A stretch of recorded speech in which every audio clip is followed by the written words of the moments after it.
अस्सलाम वालेकुम रहमतुल्लाहि व बरकातहू। एक दफ़ा फिर आप सिद्दीकी के साथ जनाब। आज का टाइटल है कि कनाडा आएँ और फिर वापस ही ना जाएँ। जी हाँ, टाइटल भी सही है, इसकी तफसीलात मैं बताता हूँ। लेकिन इस वक्त आज जो है 25 जनवरी 2023 है और यहाँ पर बर्फ़बारी हो रही है। पिछली बर्फ़बारी आप देख रहे हैं कि नीचे कोई बर्फ़ नहीं है। कम से कम एक हफ़्ता जो है अच्छी मौसम रहा कि थोड़ी धूप भी निकलती रही, थोड़ा सा गर्म भी रहा था, इस वजह से सारा मेल्ट हो गया है। लेकिन इस वक्त जो है आज फिर दोबारा ये बर्फ़ गिरनी शुरू हो गई है और ये कुछ अरसे जहाँ तक मेरा ख्याल है गिरती रहेगी, फिर जो है पाइल अप हो जाएगा, बर्फ़ बन जाएगा।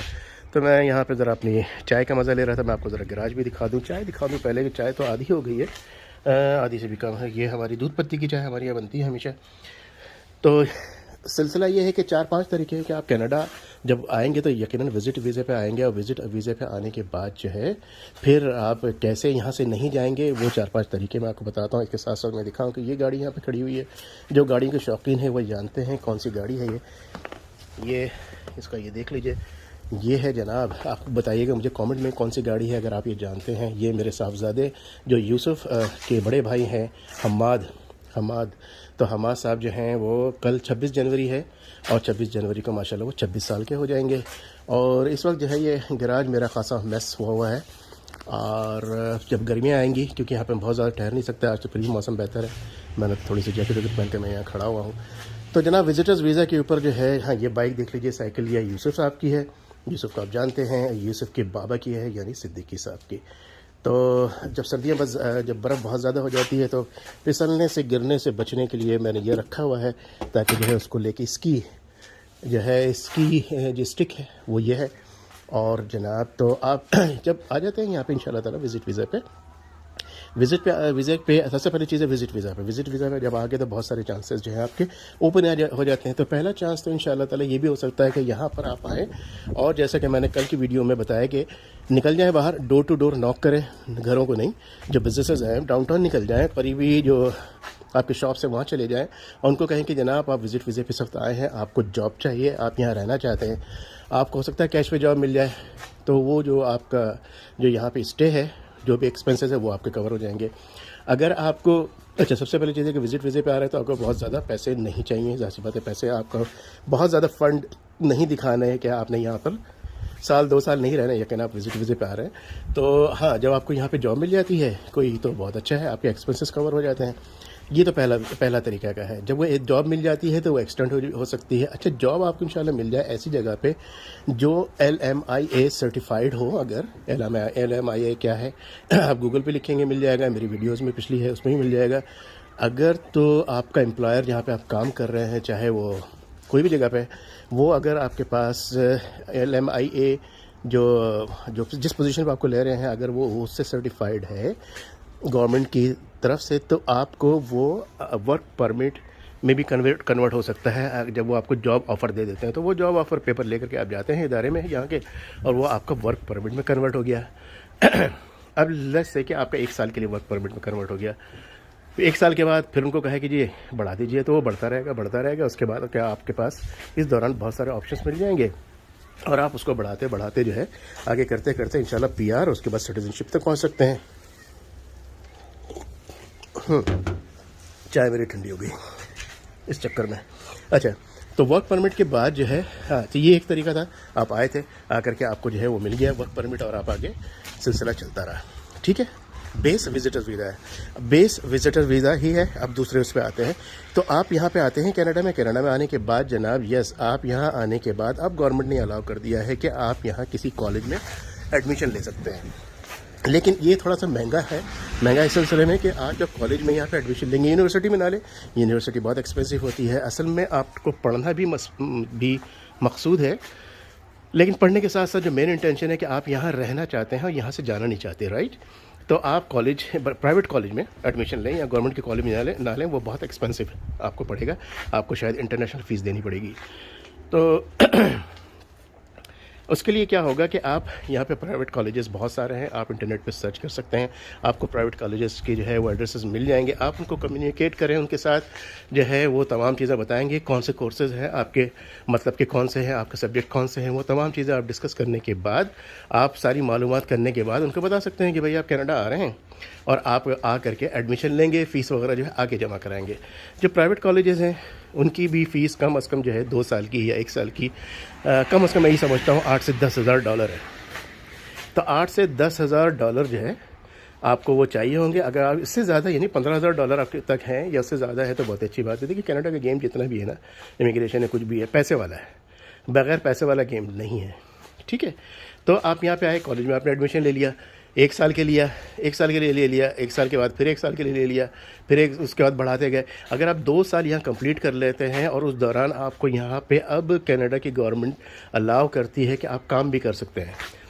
हफ्ते में 20 घंटे काम कर सकते हैं। 20 घंटे तो लीगल तरीके से है, जाहिर सी बात है।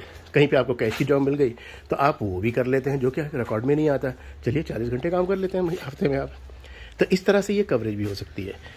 ठीक है, उसके बाद जनाब ये तो तरीका था। उसके बाद आप जैसे PR वगैरह पे स्विच हो सकते हैं। उसके बाद तीसरा तरीका है कि कुछ लोग यहाँ पे आते हैं और जाहिर सी बात है यहाँ रहना चाहते हैं, विजिटर्स वीज़ा पे आकर के वो जाना नहीं चाहते।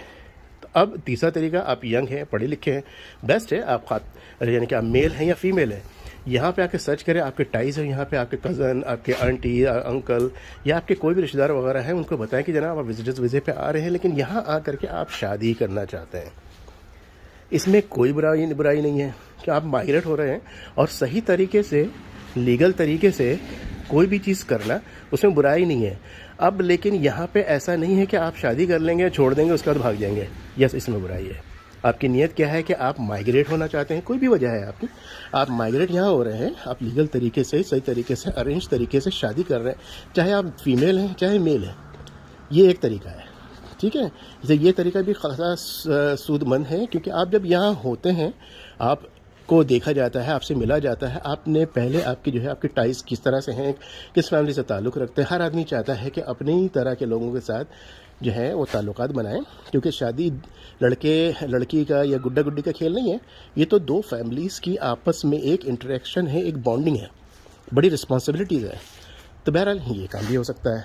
ठीक है, अब जो है जनाब उसके बाद एक तरीका है, वो स्टूडेंट विजिटर्स वीज़ा है। जी हाँ, स्टूडेंट विजिटर वीज़ा, जो कि आप जब आ रहे हैं पाकिस्तान इंडिया से तो वो वहाँ से ले के आ रहे हैं। ये भी खासा महंगा गेम है, लेकिन ये भी हो सकता है कि आप कितने पढ़े लिखे हैं, आपका एक्सपीरियंस वगैरह कितना है, आप आगे पढ़ना चाहते हैं, क्या पढ़ना चाहते हैं, यहाँ पे कौन से कॉलेजेस हैं, कौन से कॉलेज में एडमिशन लेते हैं, कौन से सब्जेक्ट्स हैं, कौन सी आपके जो है हैबिट्स हैं, मतलब आपके व्हाट यू कॉल दैट के I forget the right word, hobbies हैं। तो वो तमाम चीज़ों के बेस के ऊपर असल में आपको एक डॉक्यूमेंट तैयार करना पड़ता है एज अ रिज्यूमे, जिसमें आप अपनी हर चीज़ के बारे में बता रहे होते हैं। तो वो तमाम चीज़ों के साथ सबमिट करते हैं कॉलेज की, जो आप एडमिशन जो आपको मिल जाता है। आपको जाहिर सी बात है, जहाँ पे आप ये है विजिटर्स एंड एडमिशन, तो आप आ रहे हैं पढ़ने के लिए विजिटर्स वीज़ा के ऊपर, तो आपको पहले कॉलेज में एडमिशन लेना पड़ेगा और आपको आइल्स देना पड़ेगा।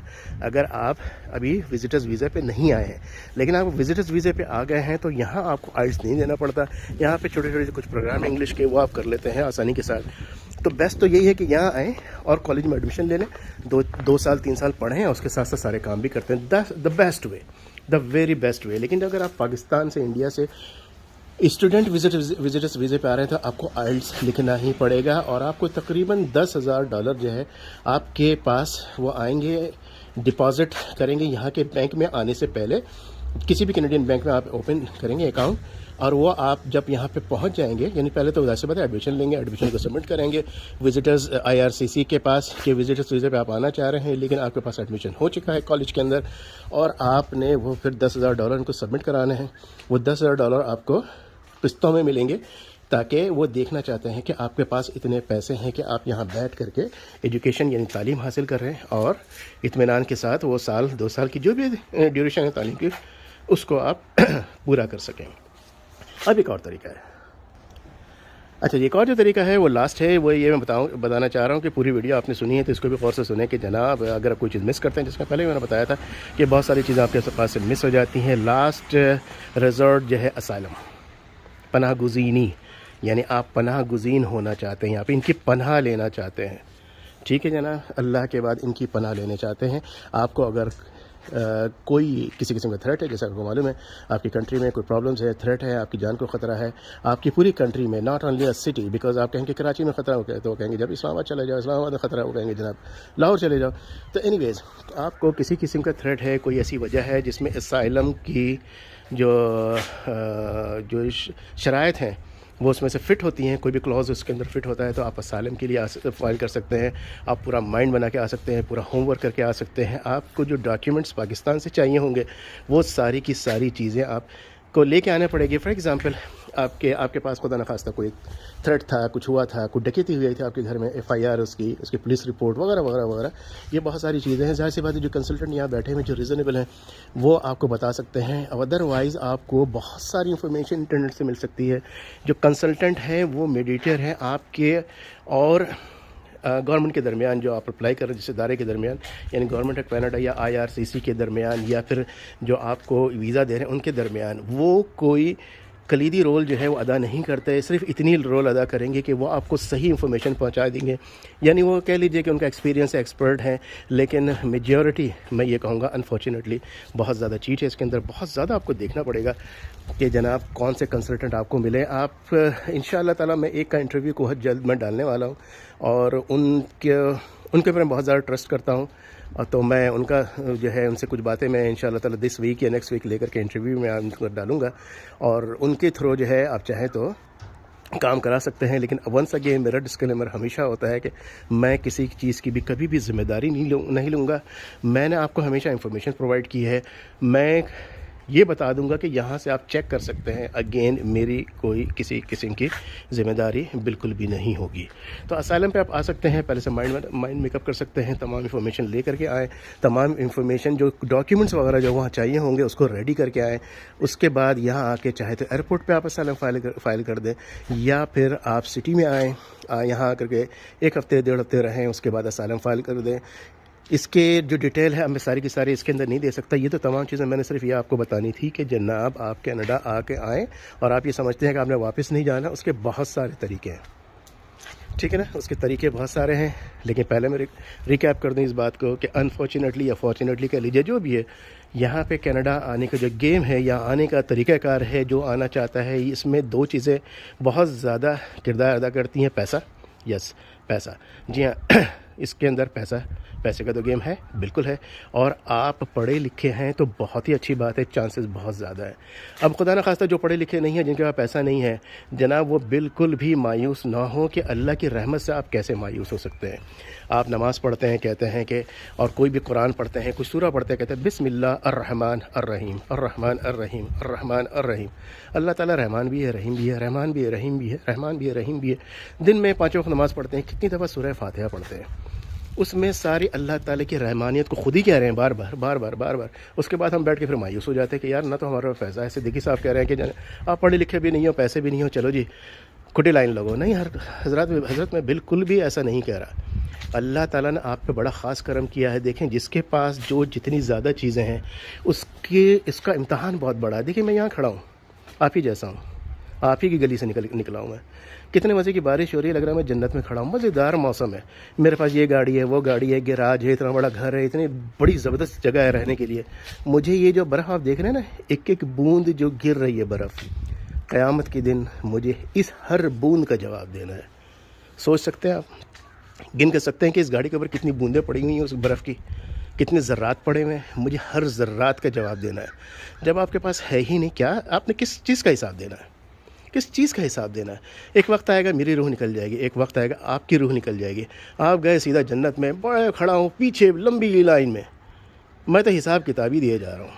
पता नहीं मेरा मैं आप जितने डीप अंदर जा चुके हैं जन्नत के अंदर, मुझे नहीं मालूम मैं उस दरवाजे तक भी पहुँच पाऊँगा कि नहीं।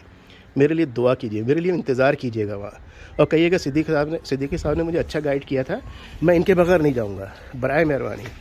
क़यामत के दिन आज जो कमेंट कर रहे हैं आप वीडियो के ऊपर, उसकी लाज रख लीजिएगा। क़यामत के दिन जब आप अंदर चले जाएं तो याद करके फ़ौरन वापस आइएगा और कहिएगा कि नहीं, सिद्दीकी साहब वो लाइन में लगे हुए हैं, मैं इनको लेके जाऊंगा। उनसे मालूम करके आएँ या उनके फरिश्ते से मालूम करें कि भी कितनी कमी है, क्या चाहिए, कितना और अजर चाहिए, मैं अपने पास से देता हूँ। मुझे जो ऊपर जो 10वें फ्लोर पे दे रहे हो टॉप पे, मुझे 5वें फ्लोर पे कर दो, 5 फ्लोर के सवाब मैं देता हूँ सिद्दीकी साहब को। क्या आप करेंगे? मैं आपसे वाकई पूछ रहा हूँ, बहुत सीरियस पूछ रहा हूँ, क्या आप ऐसा करेंगे? आज मुझे हाँ कह दें, आज मुझे हाँ कह दें, क़यामत के दिन वो हाँ खुद ही पलट आएगी, आपको याद रखने की ज़रूरत नहीं है।